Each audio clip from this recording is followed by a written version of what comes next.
यह कहानी भविष्य के वर्ष 2035 की है, जब न्यूक्लिक एसिड टेस्ट एक कठोर प्रक्रिया बन चुकी थी। एक महिला को परीक्षण के लिए एक प्रयोगात्मक कुर्सी पर बैठने के लिए कहा गया। जैसे ही उसने अपनी जगह ली, उसका अंगूठा एक स्टील रिंग से जकड़ दिया गया। तभी कुर्सी के पीछे से 100 मकड़ी जैसे सेंसर निकले, जो 50 मीटर लंबे थे। उन्होंने महिला की आंखें और मुंह पूरी तरह खोल दिए, ताकि अगर वह संक्रमित हो तो वह बच न सके। लेकिन यह सिर्फ शुरुआत थी। कुर्सी के हथों से 2-10 मीटर मोटी स्टील की छड़ें निकलीं और सीधे उसके हाथों में घुस गईं। यह परीक्षण यह जानने के लिए था कि क्या उसके खून में ब्लडथर्स्टी वायरस शीशे बिंगडू मौजूद है। यह वायरस 10 साल पहले पहली बार इंसानों में पाया गया था, जिससे संक्रमित लोगों की शारीरिक क्षमता असाधारण रूप से बढ़ जाती थी, लेकिन उनकी उम्र 12 साल से अधिक नहीं हो पाती थी। ये लोग ब्लडथर्स्टी कहलाते थे। इस वायरस को खत्म करने के लिए एक बायोटेक कंपनी ने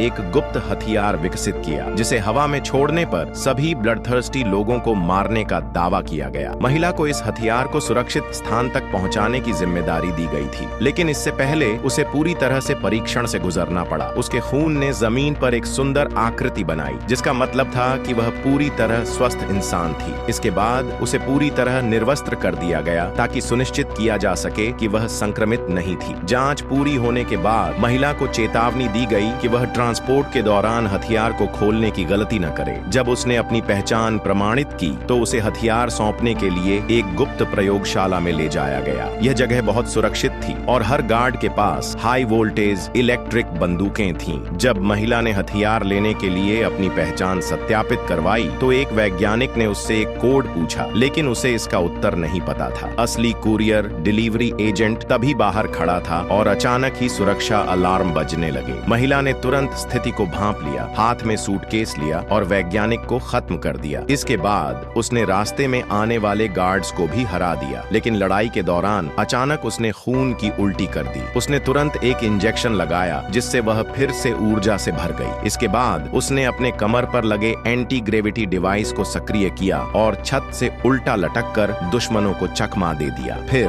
वह वेंटिलेशन सिस्टम के जरिए प्रयोगशाला से भाग गई। हालांकि कंपनी के सशस्त्र गार्ड्स उसका पीछा कर रहे थे। उसने अपनी मोटरसाइकिल पर एंटी ग्रेविटी डिवाइस लगाया और बसों और इमारतों पर कूदते हुए पीछा करने वालों को चकमा दे दिया। लेकिन तभी कंपनी का हेलीकॉप्टर उसे पकड़ने आ गया। महिला ने मोटरसाइकिल के साथ एक गगनचुंबी इमारत की दीवार पर सीधा ऊपर चढ़ाई की, लेकिन छत पर भी दुश्मन मौजूद थे, जो मशीनगनों से उस पर गोलियां बरसा रहे थे। महिला ने उनके सभी हमलों को चकमा दिया और जैसे ही उनकी गोलियां खत्म हुई, उसने मोटरसाइकिल को एक जबरदस्त स्पीड से हेलीकॉप्टर की ओर फेंक दिया। जबरदस्त धमाके के साथ हेलीकॉप्टर नष्ट हो गया और वह सुरक्षित बच निकली। इसके बाद उसने एक होलोग्राफिक कॉल के जरिए विद्रोही सेना से संपर्क किया। उन्हें आदेश मिला कि जब तक वे पूरी तरह से सुरक्षित न हो, तब तक सूटकेस नहीं खोलना चाहिए। लेकिन इससे महिला को और अधिक संदेह हुआ। वह एक खाली लिफ्ट में गई और सोचा, अब अगर मैं इसे नहीं खोलूंगी तो और क्या करूंगी। जैसे ही उसने सूटकेस खोला, अंदर का दृश्य देखकर वह चौंक गई। उसमें कोई हथियार नहीं था, बल्कि एक 6 साल का छोटा लड़का बैठा था। जब लड़के की जांच की गई, तो पता चला कि उसके दांत 18 सेंटीमीटर लंबे थे और वे इतनी मजबूत थे कि स्टील की प्लेट काट सकते थे। यह लड़का एक दिन पहले तक एक सामान्य वैज्ञानिक था, लेकिन जब उसने गलती से वायरस के संक्रमित सैंपल को छू लिया, तो वह बदल गया। यह HCV शीशे बिंगडू नामक ब्लडथर्स्टी वायरस था, जिसकी मृत्यु दर 90% थी। लेकिन अमेरिकी सेना ने इसे अपने जैविक हथियार अनुसंधान में शामिल कर लिया था। उन्होंने इस वायरस को अपनी सेना को सुपर सोल्जर बनाने के लिए इस्तेमाल करने की कोशिश की, लेकिन वे अनजाने में एक भयानक आपदा को जन्म दे बैठे। सिर्फ 3 महीनों में वायरस ने पूरी दुनिया में आधे से ज्यादा इंसानों को संक्रमित कर दिया। संक्रमित लोग इतने ताकतवर हो गए कि वे अकेले ही पूरे सैन्य दल को तबाह कर सकते थे, लेकिन उनकी जिंदगी मात्र 12 साल तक सीमित हो गई। बचे हुए इंसानों ने खुद को सुरक्षित जगहों में बंद कर लिया और ब्लडथर्स्टी लोगों के खिलाफ युद्ध छेड़ दिया। कुछ को मार दिया गया, जबकि कुछ को पकड़कर अमानवीय प्रयोगों में शामिल कर लिया गया। महिला, जिसका नाम एलिस था, भी एक